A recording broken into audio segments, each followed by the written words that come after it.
Heavenly Father, we are grateful for the love that you've shown each of these graduating seniors and for the opportunities that you've given them to respond to that love and to share that love with others during these past 4 years.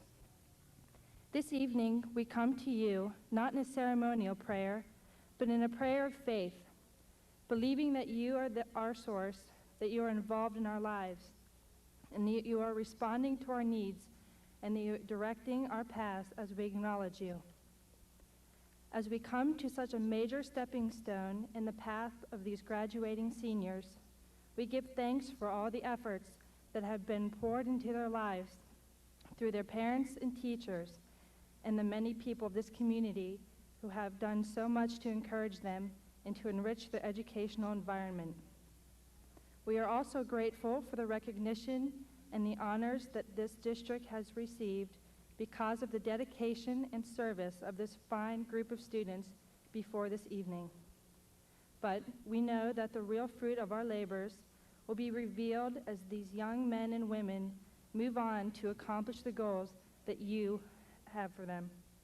So, Father, our prayer this evening is this, that you will touch their lives in such a way that will enable them to reach their total potential, that they will seek your wisdom and your strength in all of their endeavors, and that their eyes will be focused on you so that they can receive every blessing and that you have for them, that they will be fulfilled with a desire to serve you and follow men, and finally, that nothing will separate them from your mercy and love. Amen.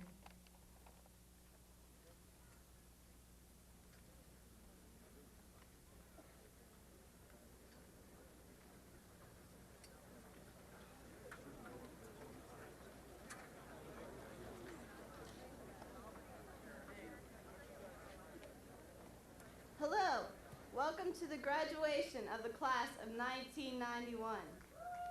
I'd like to share with you a rhyme of memories thanking individuals from our high school years. Thank you, teachers, for giving us your all, a contribution that could never be considered small. We weren't always sure what your teaching was for, but we hope that someday it will mean much more. We brown-nosed our way into your hearts, praying come grade time it'd play a big part. Thanks for the memories. We would also like to thank our friends for helping us smooth out life's little bends. Together we got into trouble, partied, and went crazy. We shared our dreams, talked on the phone, and sometimes were a bit lazy. The memory of each of you will never fade because we value the friendships we have made. Thanks for the memories. A thank you to our parents will bring this rhyme to an end. It is to you, Mom and Dad, our warmest appreciation we extend. Thanks for your support when freshman pinball got rough, from those senior guys acting so tough. You believed us when we pretended to be sick on Monday morning, and through those long sporting events and assemblies you were so enduring. Thanks for the memories. Now let's all celebrate this wonderful day together.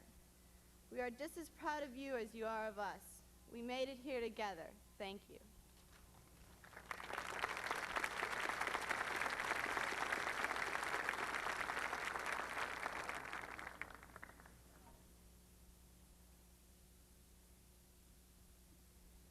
I know that you all have 12 more speeches to listen to, but hopefully each one will be remembered for its own special message.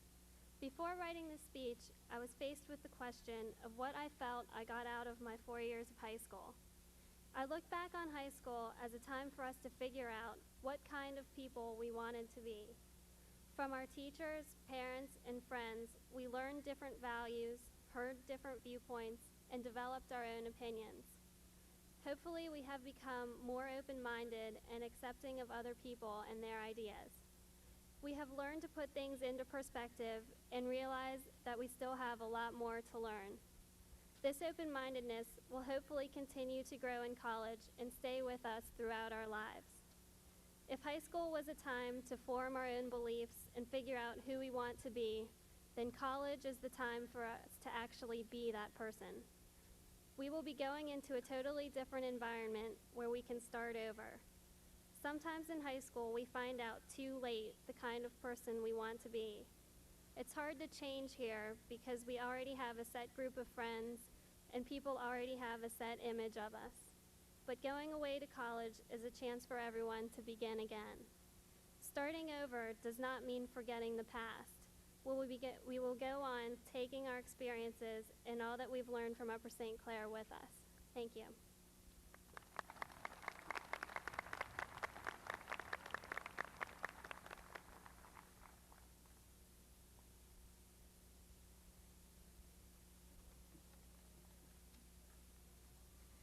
Good evening. For my now dwindling 2 minutes of fame, I'd like to relate to you a little story of great personal significance. Once upon about, 6 months ago, as my twin sister Allison worked furiously away on her calculus and I on some English essay, I suddenly felt a few silent tears rolling down my cheek. Now, it wasn't because dawn was quickly approaching, but rather because the tendinitis in my arms had grown so sore that I could no longer write or even type without experiencing a great deal of pain. Upon seeing this, Allison immediately dropped her calculus. And mind you, she just didn't drop it for anything. And she came over to me, she picked up my unfinished paper, and told me to go to bed because she would finish the paper for me. She did. Now, I could have very easily turned in that paper a few days late and taken a lower grade, and she could have very easily just patted me on the shoulder and told me to do just that. But she didn't. She, who was already consumed with enough academic problems of her own, she did something much better. This incident made me stop and think about how selfish and oblivious I had been to the problems and the lives of the people around me.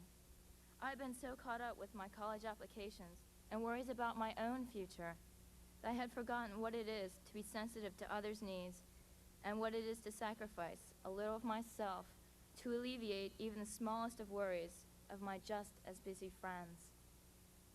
So I'm thanking you now, Allison, in front of these 3,000 people, for showing me through your unselfish actions just how forgetful I had been of you and many others.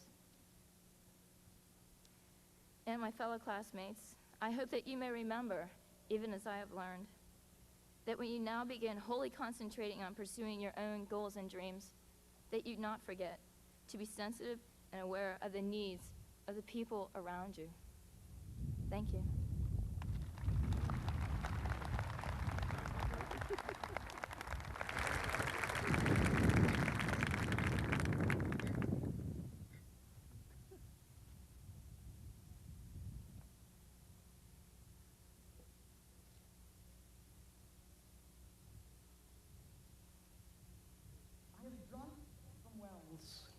I did not dig.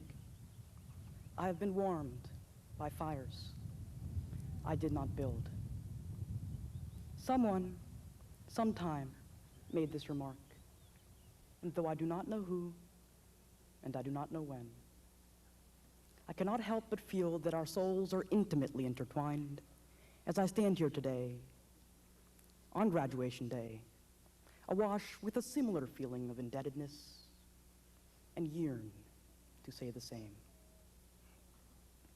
As I reminisce the bygone years, many names come to mind. Mr. Edward Callahan, Mr. Robert Brosnahan, Dr. James Saunders, Mrs. Jean Austin, and Dr. Eleanor Levine from Upper St. Clair High School, Mr. Don Guerin and Mr. Tom Burke from the Pennsylvania Karate Academy, my parents, and many, many others. These are the unsung heroes of my life. They, in their intellect, their wisdom, and in their sheer enthusiasm, have unselfishly devoted part of their lives to make me what I am. Today, as I prepare to begin the race of life, I feel that it is my duty to dedicate my performance to repaying the society that these teachers and well-wishers alike are representative of. The society that has given us the feet without which we could not run. I am sure that you, too, have your unsung heroes, We all do. Not that we know all of these people or have even seen them. They include all the people, all the men and women of society who have helped us not only in terms of education, but in terms of protection, nutrition, shelter, and enjoyment as well. They include people such as our next-door neighbors, our relatives, our friends, our troops who served in the Persian Gulf, and the list goes on and on. These are people who have unselfishly devoted part of their lives to help us, and we should return nothing less.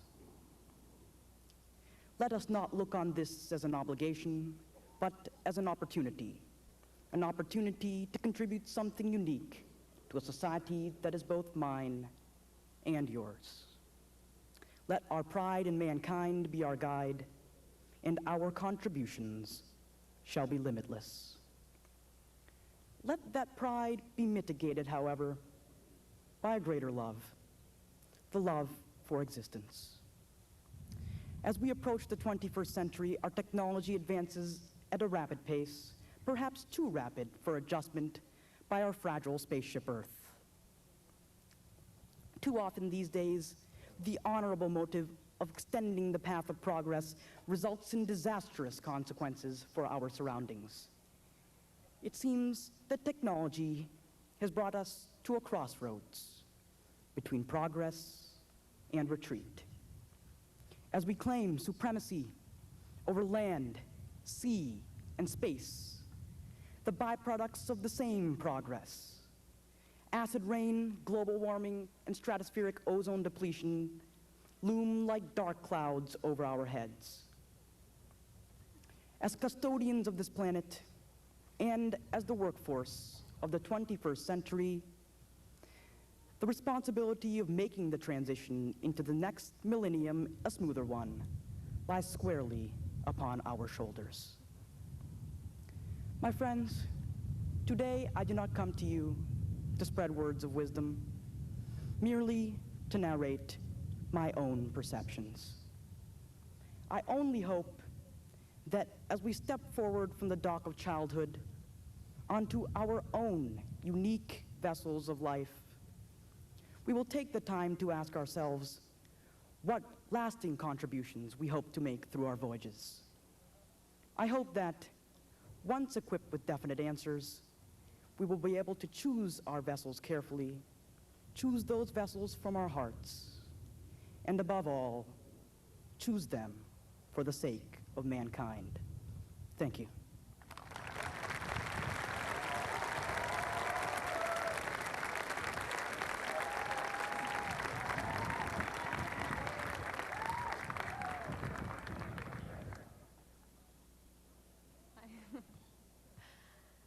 I believe that there are three kinds of judges in the world.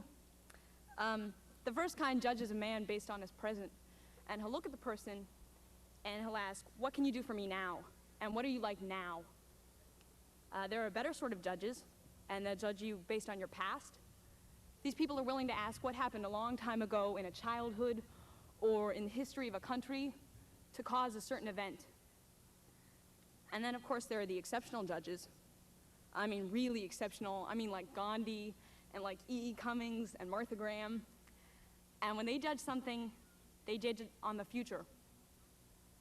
These people recognize and advertise the beauty in everything, because you can't help but think something's beautiful when you look at the human world as something that theoretically could be peaceful, and when you look at a human being as someone who could hypothetically decide to be sinless.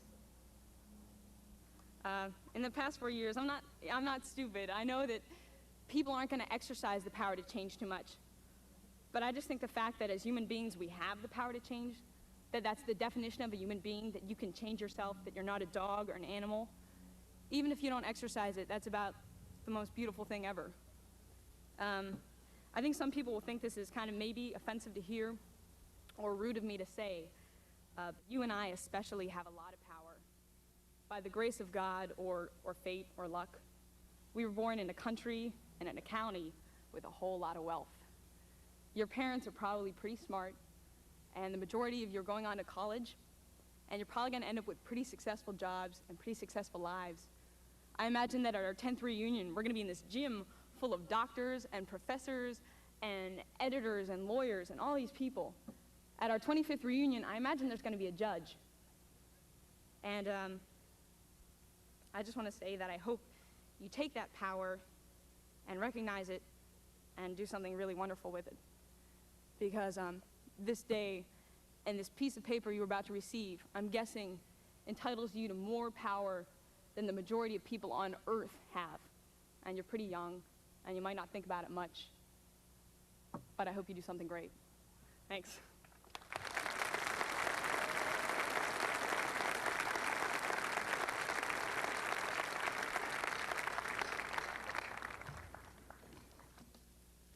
Ralph Waldo Emerson wrote in his essay entitled Friendship that our intellectual and active powers increase with our affection. The scholar sits down to write, and all his years of meditation do not furnish him with one good thought or happy expression, but it is necessary to write a letter to a friend, and forthwith troops of gentle thoughts invest themselves on every hand with chosen words. Although Emerson wrote this 150 years ago, it still applies to us today. Our friends have helped us to get through our bad times during the past 18 years of our lives and have enabled us to do things that we couldn't have done alone. Friends are the people who laugh at our stupid jokes, listen to our pointless stories, and put up with our hopeless obsessions. They are the people we don't need to impress. They really do like us for who we are. They confide in us, listen to us, and always try to understand how we feel. But most of all, our friends are people who care about us and are always there for us no matter what we've done. 20 years from now, when we look back on high school, we will remember the people who cared about us, influenced our views, and made a difference in our lives.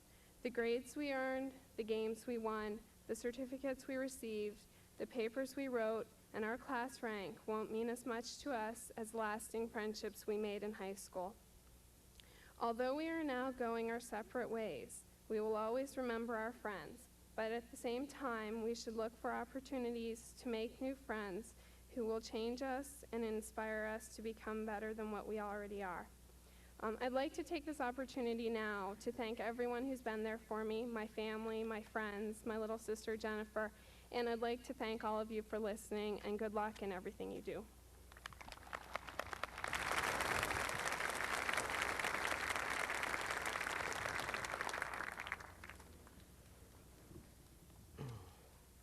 When I was first told I had to prepare a speech for today, I had a very difficult time deciding what I wanted to say to you all.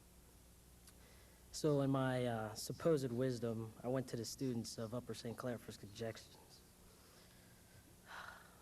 To say they helped me is to say you're wrong, because what the most of them did to me was remind me that today was going to be a very hot day and I should make my speech as short as possible. But as I thought back to all the wonderful memories I have here at Upper St. Clair, I thought it'd be nice if I could take this opportunity to thank the people who have made this experience here for me a very memorable one.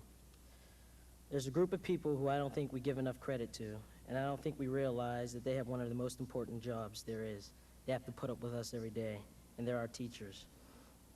I don't know if there's a more dedicated faculty anywhere, and even though we as students don't always admit it, we appreciate your efforts, and we are glad we have people like you to prepare us not only for academic success, but also to be successes in life. As a student athlete, I also feel it is my duty to give thanks to the many outstanding coaches who, like our teachers, have given me endless hours to help me become the best I can be. Especially for me, these experiences and lessons have been well taken and have been carried over into other aspects of my life, and I thank you for this. I'd be crazy to stand up here and not to thank the people with whom I've spent most of my time over the past 4 years, my classmates. You guys are a wonderful group of unique people, and it's a bittersweet moment for me to stand up here and maybe not be able to see all of you again as this group. But I wish all of you great success in all your future endeavors, and I hope you'll never forget me and the memories we've shared together here. Finally, I'd like to leave a personal thanks to a couple of people who are responsible for me being here today. They're my heroes, they're my inspiration, and are also my parents.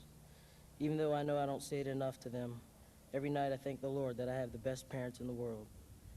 They have given me the confidence to believe in myself and believe I can do whatever I put my mind to do. Even if I fail somewhere along the way, I know they will be there to pick me up. Most importantly, they have given me love, and if they hadn't given me anything else, that would have been enough. So Mom and Dads, thank you, and I love you. And to all my family and friends who have supported me through the years, thank you.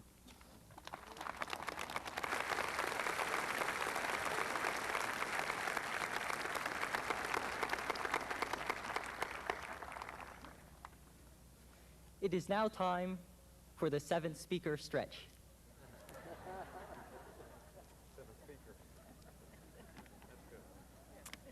Dr. Pope, faculty, parents, friends, I look back on these past 4 years and I can barely empathize with the feelings I once had as a freshman. I was a bit lost, a bit confused, a bit terrified. But all those things have changed now. 4 years have brought mastery over our environment, and with mastery, we now graduate. But just as much as we're here to say goodbye to a past, to a former way of life, we are here to say hello to a new one. And upon realizing this, I realized that I do remember what it was like to be a freshman. For now I realize how much this day represents to me once again becoming a freshman. Not only literally for many of us, but also in its sense of adventure.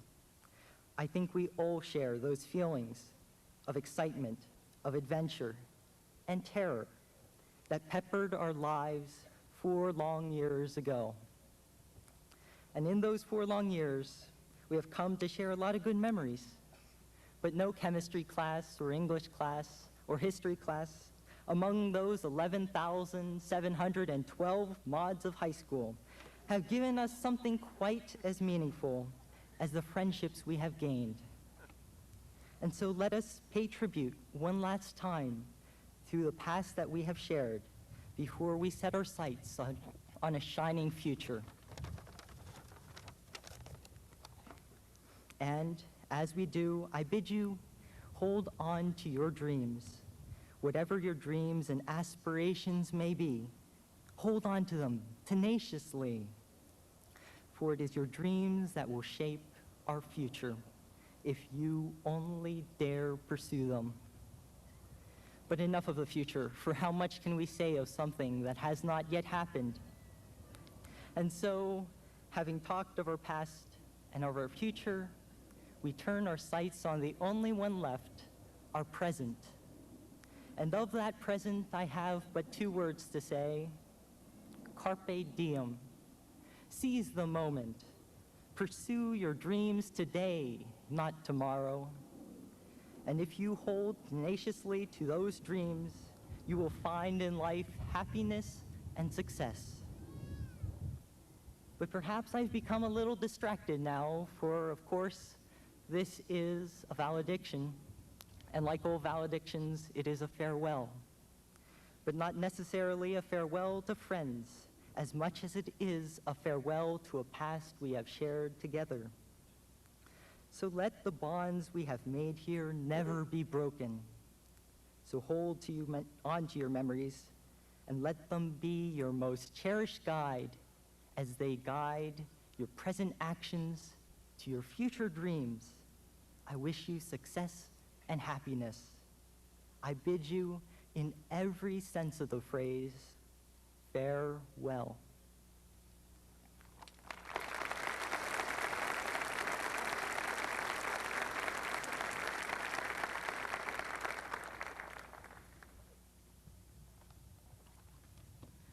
When you go out into the world, watch out for traffic, hold hands, and stick together. This advice comes from Robert Fulghum in his book, All I Really Need to Know I Learned in Kindergarten. We've been working our way through the traffic for years now, and actually, we have also been following the advice. Ever since our very first days in primary school, we were taught to hold hands and to stick together through the traffic. At this young age, the role took effect in the form of the buddy system. Everyone can recall those days when a buddy was required for any venturing into the big world outside the classroom. We even had to have buddies for trips to the restrooms. Our buddies not only helped us to face the big and scary world of school, but they also assured us that we would not have to enter this world alone. The buddy system, which made trips to the zoo a little less scary, soon turned into friendships made of holding hands and sticking together. In the past 4 years of high school, the traffic has become much faster, much heavier, and much trickier to cross. As we experienced a strange freedom and a new independence, we held our hands more tightly than ever. Changes in our friends as well as in ourselves often made the street difficult to cross. Juggling homework, tests, sports, activities, family, and friends sometimes made us lose our balance, but we stuck together and restored each other's balances before the Mack trucks could get us. These past 4 years have been the most challenging part of crossing the road. Fast cars tried to sweep us off our feet, confusing signs sometimes misled us, and of course, we sometimes jaywalked. But together, we crossed it. Today, we stand on the other side of the street. We look back at the many who are following in our footsteps and hope that they know that the key to crossing the road does not lie in our footsteps, but rather in our hands, our holding hands and sticking together. Now, we look to the future. There is no crossing guard to direct us this time, for we each must find our own new routes. The experiences we underwent to successfully cross our first street together have prepared us for our own individual journeys. Crossing the street alone is a scary thought, but we won't really be alone. We will still find many new hands to hold in the future. Thank you.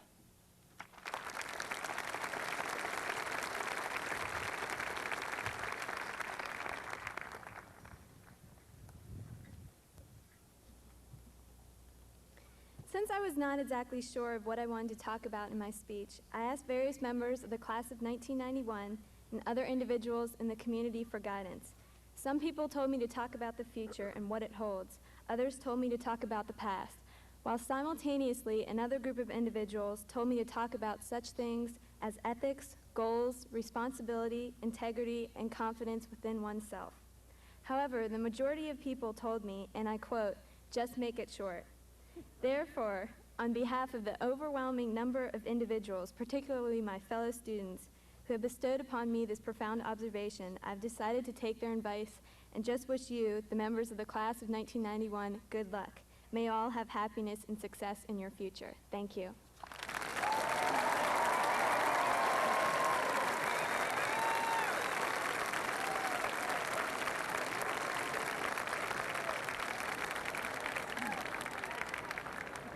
Hi, how you doing? First of all, I'd like to start off with a little anecdote that occurred my freshman year. The incident involved, of all things, shoes. My shoe situation was somewhat of a joke because most people bought new shoes every 2 to 4 months. I bought new shoes every year, year and a half. And so when I obtained a shiny new pair of Nikes freshman year, it was a big event that was talked about for weeks. Many of my friends, upon seeing the shoes, remarked, "Those shoes are nice, but they're going to have to last you till graduation." This was a big joke because graduation seemed so far away at the time. It was as if graduation was a small, tiny pinhead of light at the end of a long, huge, dark academic tunnel that didn't seem to be getting any smaller. As I trudged along and began receiving good grades, people asked me if I was going to be valedictorian. I really had no idea. I never would have predicted it. But I've had a lot of help and support from many different people, and I'd just like to use this time to thank them shortly. First, as corny as it sounds, I'd like to thank my teachers. I've had some excellent teachers over the past 4 years who have really encouraged me to think, expand my academic horizons, and grow as a person. They actually, on certain occasions, did make learning fun, and I just really like to say thanks to them. It's really nice to know that we do have teachers who care. Secondly, I'd like to thank my friends.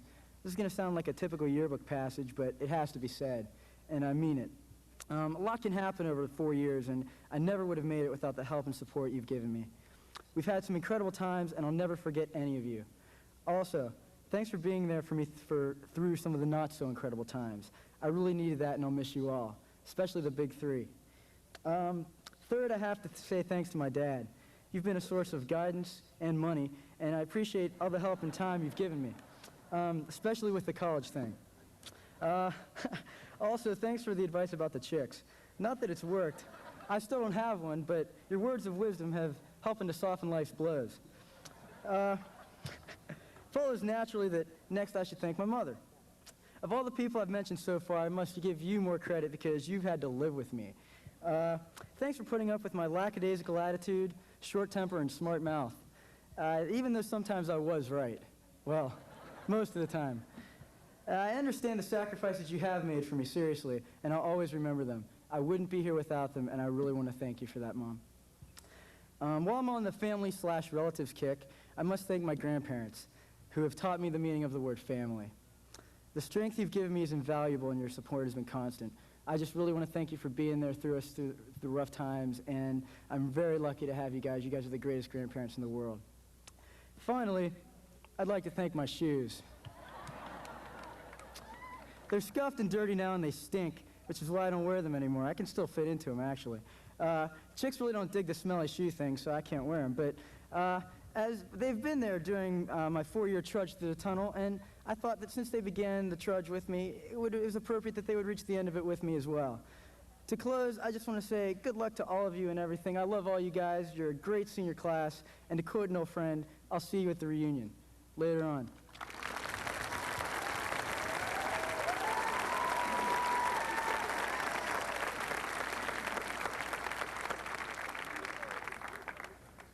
Well, you've heard 10 speeches before me, and you'll hear 2 after me. What more could I possibly say that has not already been hit on? We've had a great 4 years. We learned a lot academically and about ourselves. And I know you all want to get out of here as badly as I do, so I'm not going to waste your time. But before I leave, I would like to give you a quote to think about. One of our great presidents once said that 80% of your problems will go away if you just sit down and shut up. Thank you, Calvin Coolidge.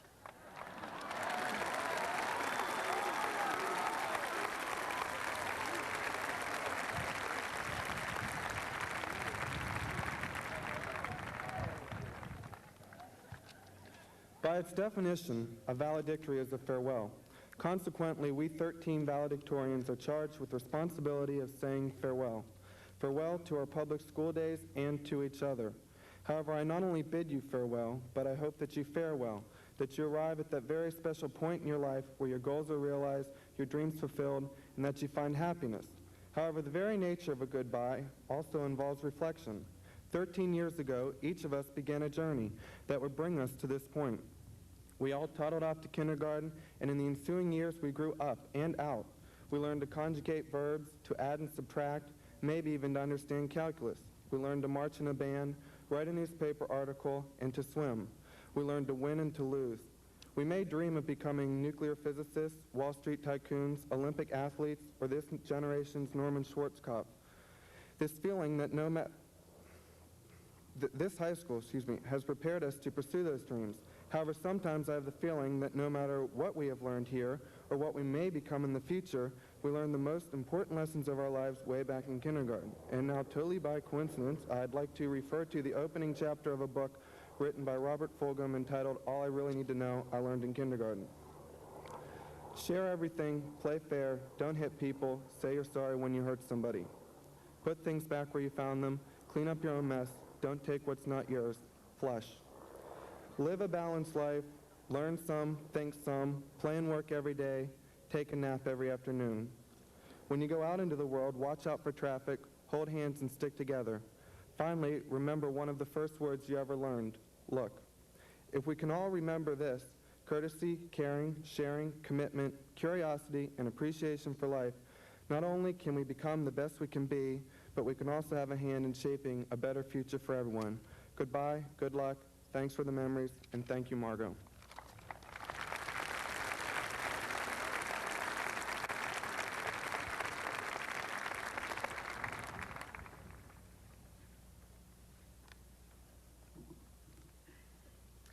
Ditto. Oh, just kidding, sorry. My best friend in the world once told me a story about an amazing man, a man named Stephen Hawking. Stephen Hawking is a British theoretical physicist who is close to coming up with a unified theory that would link classical gravity and quantum mechanics together to explain much of the origin and the structure of our universe. There's only one problem. Stephen Hawking has Lou Gehrig's disease. He'll soon die.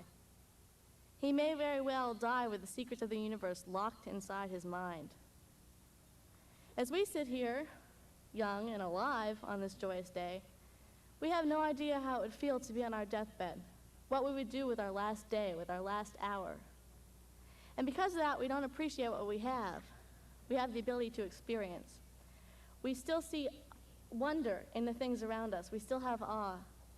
But as we get older, we're even losing that. We get jaded. So what do we do to change that? All we can really do is live our life to the fullest. We go out, we grab what makes us happy, we make ourselves happy. And we swallow life in great big gulps before we have to be fed intravenously.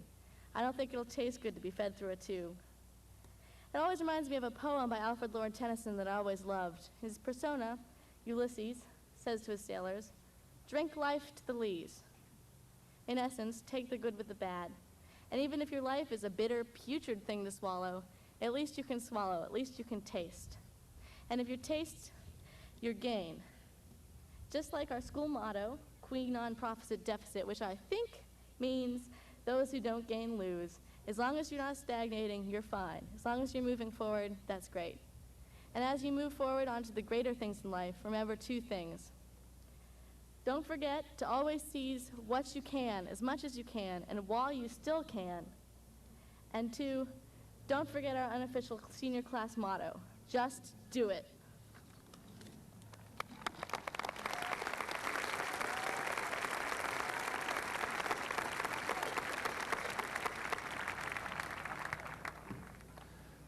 Ladies and gentlemen, the class of '91 of the Upper St. Clair High School is a class that can be proud of its record.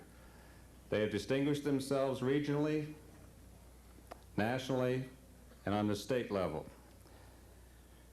They have distinguished themselves academically, they have distinguished themselves in their contributions in the fine and practical arts, and they have distinguished themselves, obviously, academically.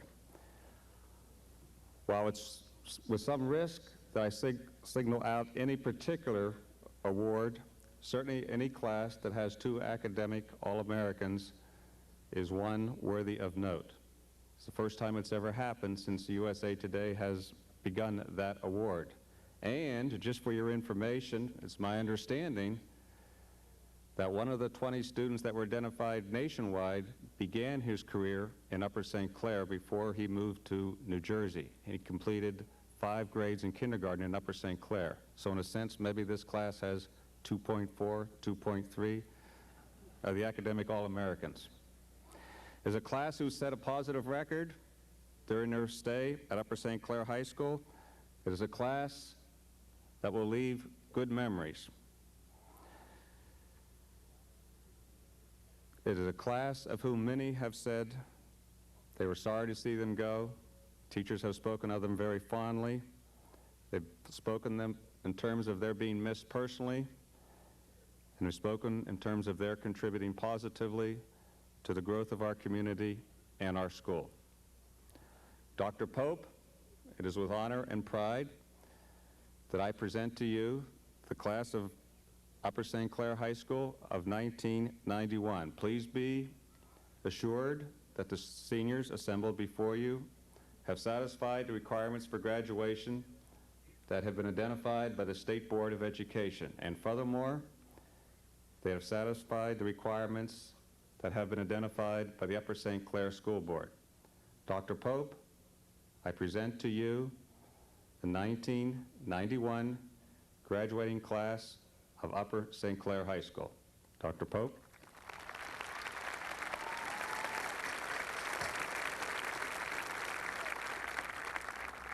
Thank you very much. I would like the class of 1991 to do one favor for me. It'll probably be the last thing I'll ever ask you to do or have any right to ask you to do. If you would stand now and applaud your parents for me, please.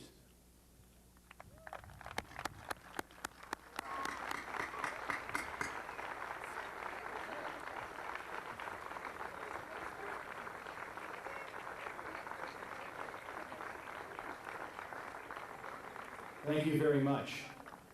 That probably created just enough of a breeze to keep everybody awake through this speech.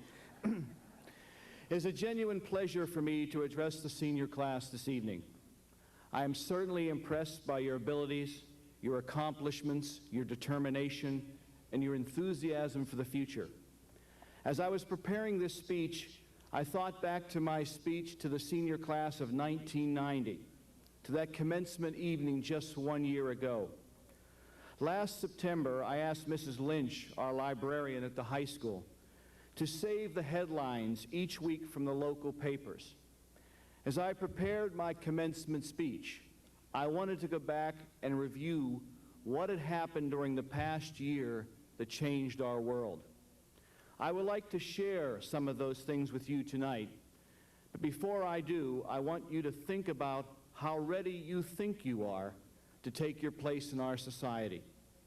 Your school board, teachers, administrators, parents, and community spend a great deal of time each year preparing you academically, mentally, emotionally, and socially to accept your place, whether it be furthering your education or entering the world of work.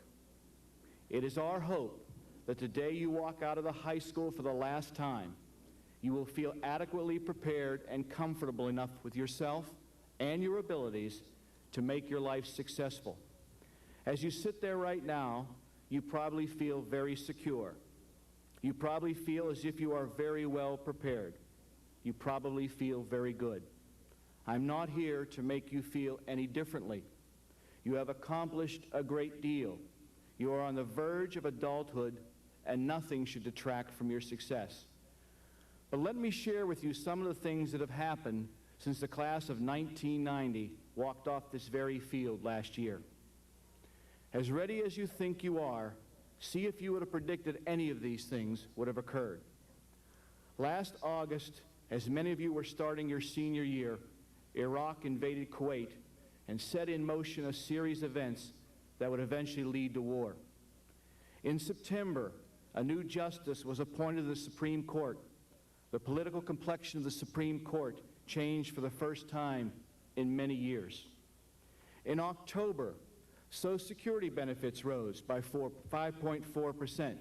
That is significant to you because more and more members of our society are senior citizens who depend on Social Security benefits. You will be entering the world of work in the years ahead. It will be through your earning power that the future of our senior citizens will be protected. In November, 100,000 troops were ordered to the Persian Gulf as the threat of war became an increasing certainty and the anxiety level of each one of us increased. Also in November, Prime Minister Margaret Thatcher resigned. At a time when the support of our staunchest ally was most needed, there was a change in leadership. Would England stand strongly with us or not? In December, the United Nations voted to use force to stop Iraqi aggression. The die was cast. Back home in January 1991, there seemed to be a difference of opinion in Harrisburg on how much money was left in the state treasury. One party was reporting a deficit of $421 million. The other party claimed $136 million surplus. That set into motion a series of events that has resulted in the increasing uncertainty that we all face about the future of funding for education in Pennsylvania. Later in January, the United States attacked Iraq, and we were at war. Finally, on the last day of February, our president proclaimed the war is now behind us. Our troops are still in the Gulf, but those who returned were welcomed as heroes and heroines. There was a good feeling about America. Speaking of feeling good, in March, Michael Jackson signed a contract with Sony worth $1 billion. What does that say about our priorities and values? Does it give you any ideas about your future career plans?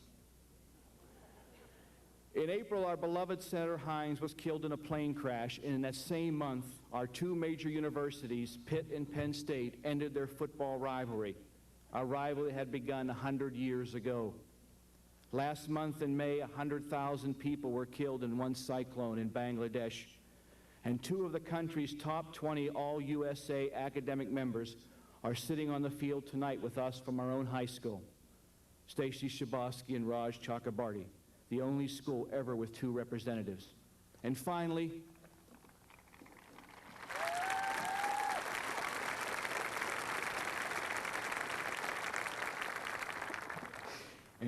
and perhaps the biggest surprise of all, the Penguins won the Cup.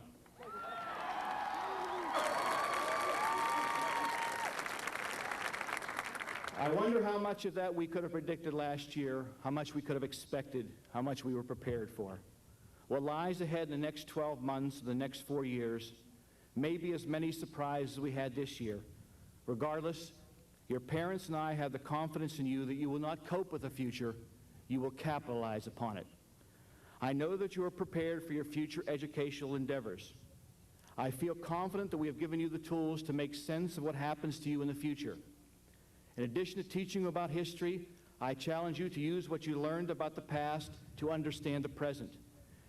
In addition to teaching you how to compute, I am confident that you have learned how to problem solve.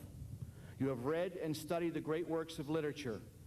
You have demonstrated an ability to understand complex material and to write clearly and creatively. Lastly, in addition to teaching you how to care for yourselves, I trust we have also taught you how important it is for you to care for and love each other. Over the last 12 years, as a class and as individuals, you have met challenges and seized opportunities. Although more unpredictable events await you and me in the future, what you have learned in St. Clair will help you to accurately assess, maturely react, and creatively reach visionary solutions. Remember, no one ever touched the stars who kept both feet on the ground. Thank you for inviting me to speak.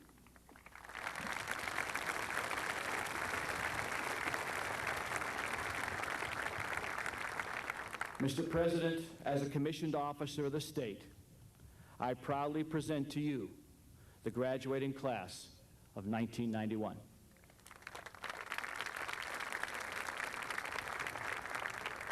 Thank you, Dr. Pope. Graduates of the class of 1991 and friends, today is the first day of the rest of your life. How many times have you heard that expression? This well-worn statement takes on particular significance today for the young men and women of this graduating class. Soon they will begin new experiences, whether they be college, work, or military service. No longer will these young men and women have the comfort and security of meeting their friends and classmates within the hallowed halls of Upper St. Clair High School. Those experiences are now a part of their past. Sure, they will return to renew acquaintances, but it will never be the same. More than ever before, a new chapter is beginning. In the words of a notable Upper St. Clair resident, they are beginning to move on to their life's work. Have we, as parents and educators, prepared these young men and women for what lies ahead? I wish I had the answer to that question. One thing these young people will find, however, is that now, more ever than before, they will have the responsibility for what they do with their lives. Let's hope we have given them the foundation to determine what they want in life, that it is a good and worthy goal, and how to attain it. Knowing what you want and determining how to get it sounds so simple. When I think about it, I am reminded of my first trip to a place where you may already been this week, or where many of your family and friends may be going tomorrow, Kennywood Park.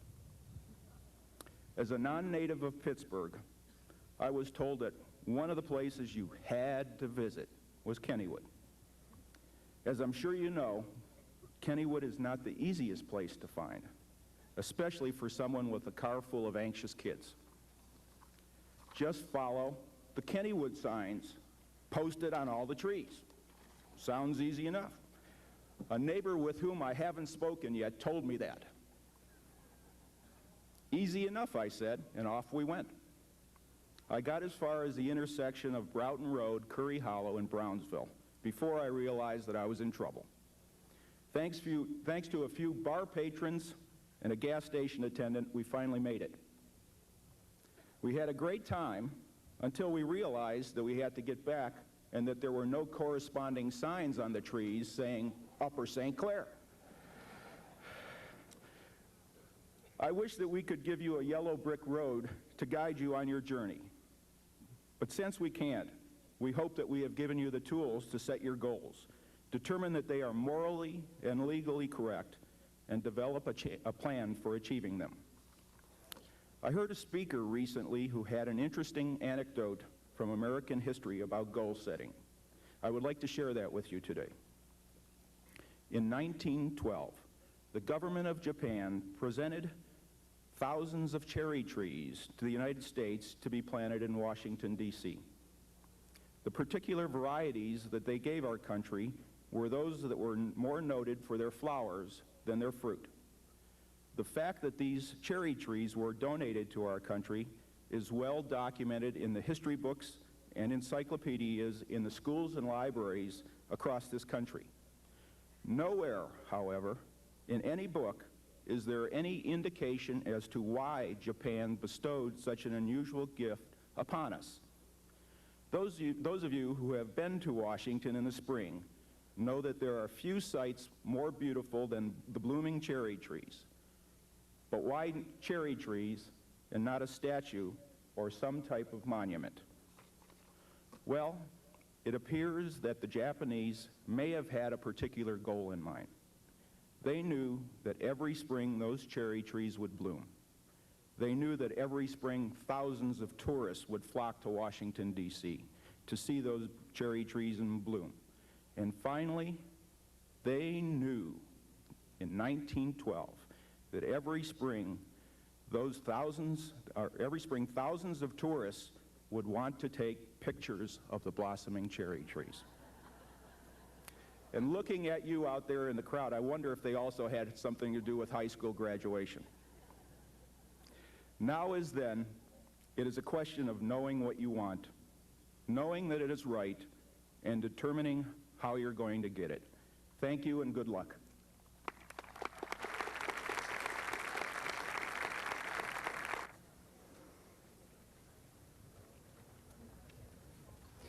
Carolyn Ann Joseph, President of the Class of 1991. Joseph Richard Ferris, Vice President, Class of 1991. Daniel Joshua Tolchin, Treasurer, Class of 1991. Margaret Elizabeth Victoria Lynch, Secretary, Class of 1991. Anita Banzel, Valedictorian. Barbara Lynn Lane, President, Student Council. Susan Elizabeth Boyd, Valedictorian. Raj Chakrabarty, Valedictorian. Karen Elizabeth Gibbs, Valedictorian. Stacy Elaine Shabosky, Valedictorian. Terrence Gordon Hammonds, Valedictorian. Alan Frank Ho, Valedictorian. Diana Elizabeth Johnson, Valedictorian. Tricia Margaret Huang, Valedictorian, Executive Officer, Student Council. Christopher Frederick Keever, Valedictorian. David Charles Quattrone, Valedictorian. Elizabeth Sprague Wellington, Valedictorian. Casey Christopher.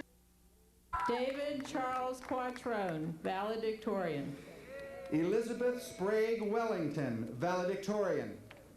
Casey Christopher Schick, Valedictorian. Christy Lynn Katarski. Christine Maureen Allen. Natalie Maureen Rocketeur. Jody Lynn Cameron. Beth Allen Lambert.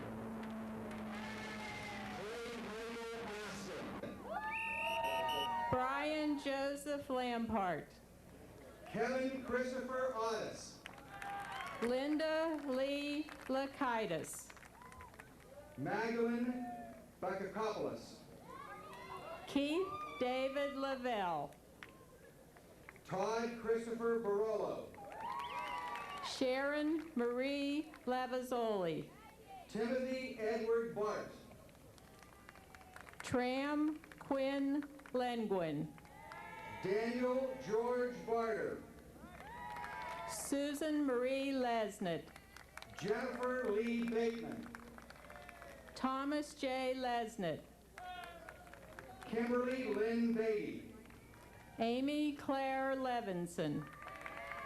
Stephanie Lynn Belisle. Millicent Mara Levy. Paul Joseph Bellis. Andrew John Lewis.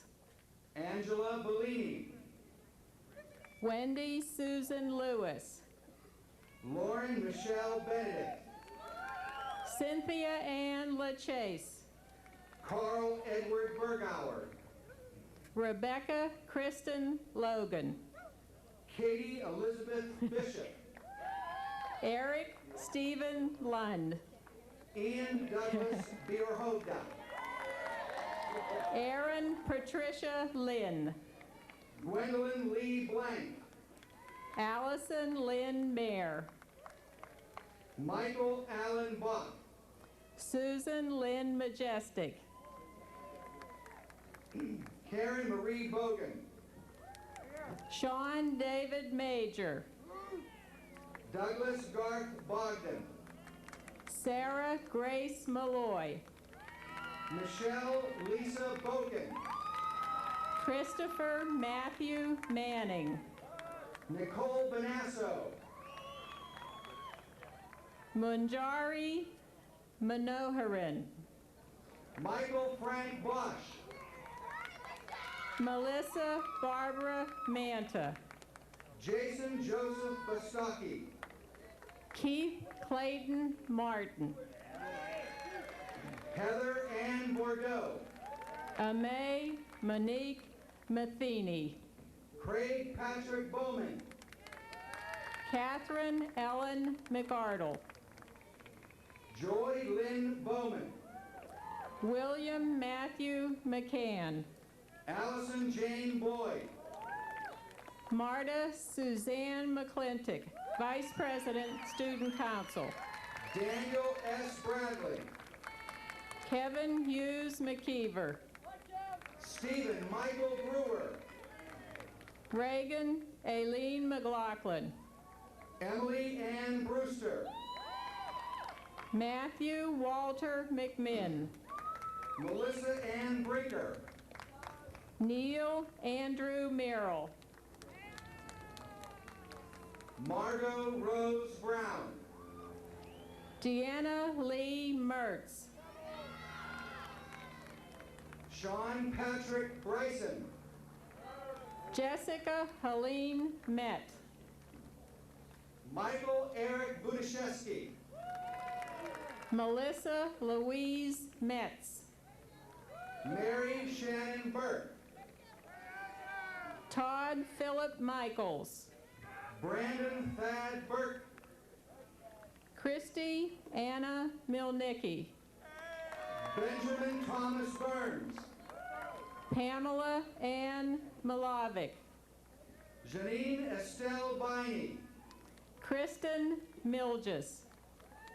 James Kenneth Calhoun. Michael Martin Miller. Amy Rebecca Carlson. Joel Stephen Minnick. Adrian Bentley Cates. Dean Emmanuel Masakis. David Christian Chadwick. Kathleen Joe Moran. Christopher John Chandler. Daniel F. Morgan. Michelle Charlier. Kelly Dawn Morgans, Executive Officer, Student Council. Daniel Robert Chiappetta. Ralph Karsten Mueller. Rachel Ann Childs.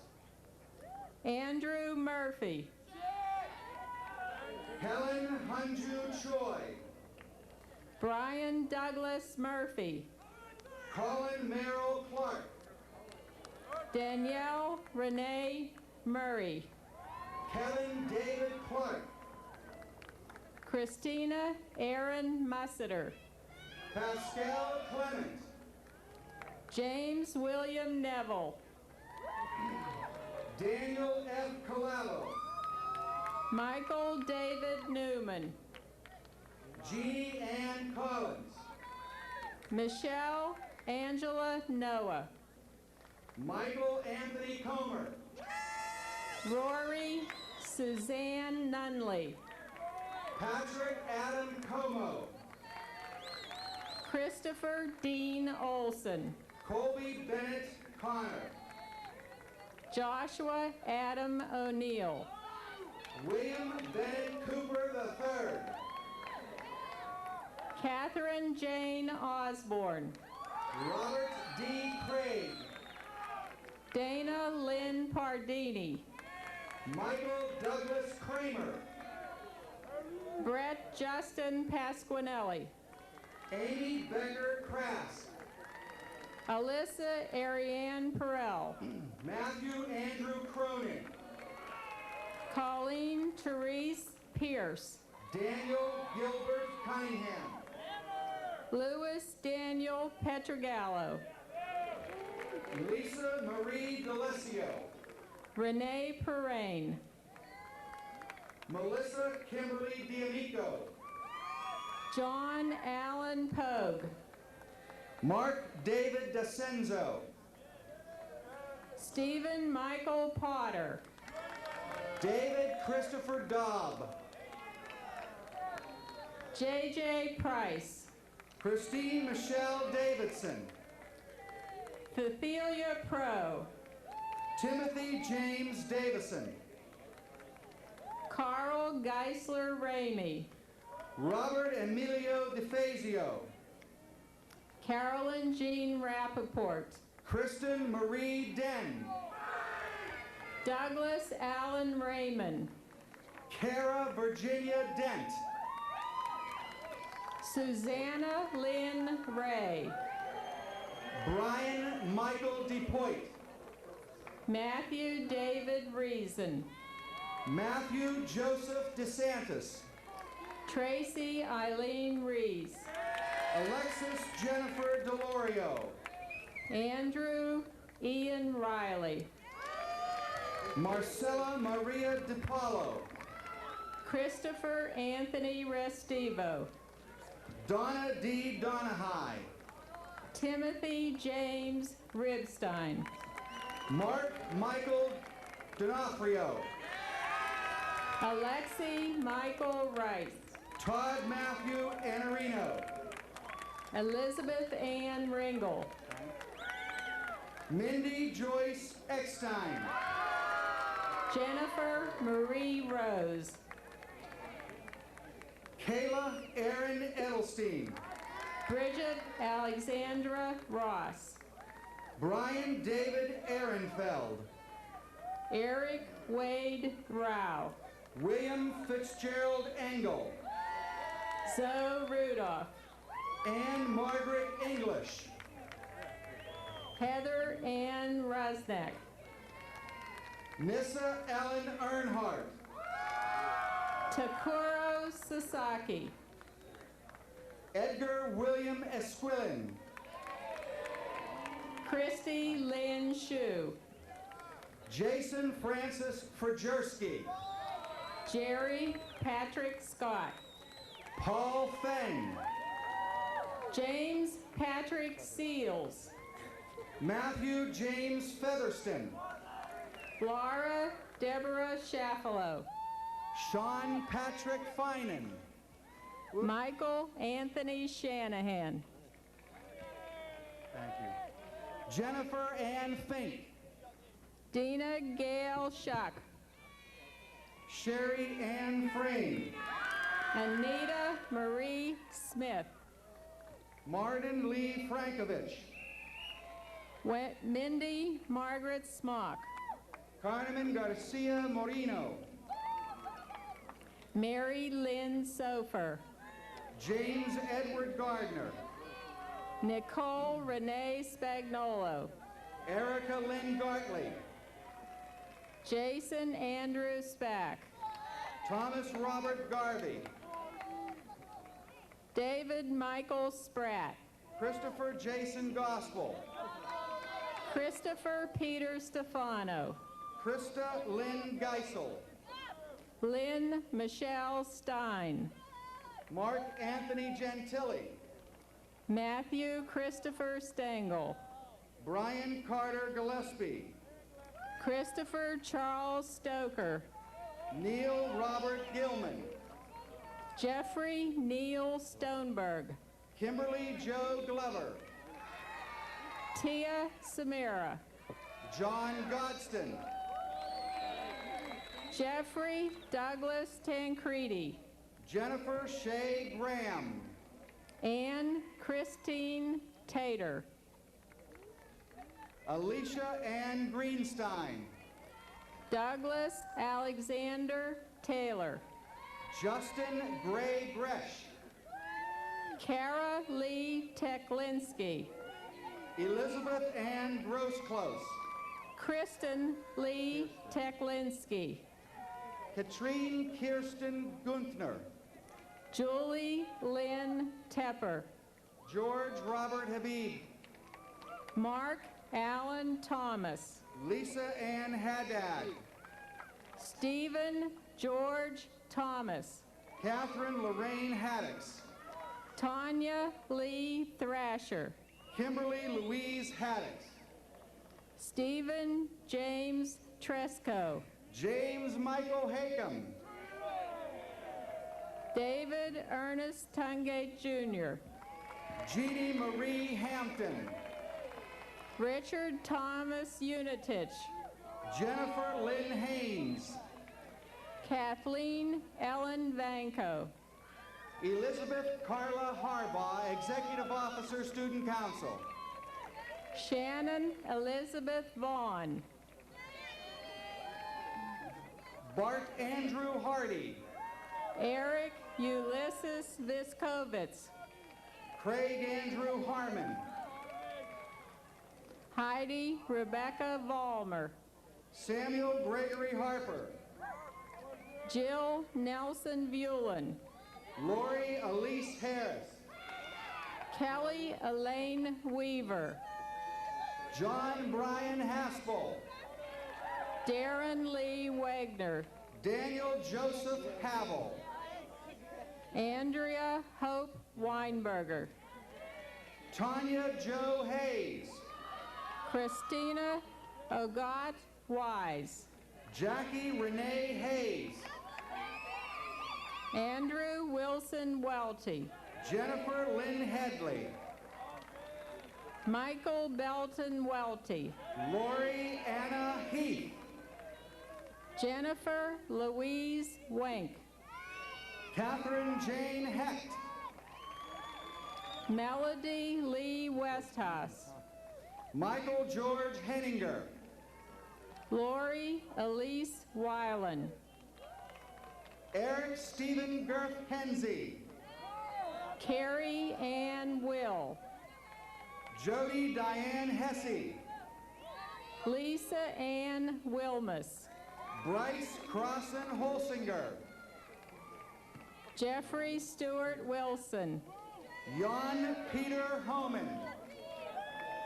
Stacy Lee Wilson. Meredith Lynn Horry. Amy Ann Whitgardner. Kevin Scott Howe. Jamie Jan Whitgardner. Constantine Gregory Hupin. Christian Emery Wotan. Michael John Inks. Gina Jody Wolf. Kimberly Ann Jackson. Sandro Fritz Wolf. Bethany Aline Jacobs. Kimberly Ann Yeager. Sherrick Reciclo Janney. Christopher John Young. Derek Michael Anthony Johns. Marissa Lee Zaharoff. Ann Catherine Johnson. Adonna Dion Zanos. Edward Joseph Johnston, Jr. Elizabeth Ann Zavada. Aaron Scott Jones. Brian Edward Jones. Lori Diane King. Christopher Michael Clower. Carlin Brooke Kleindienst.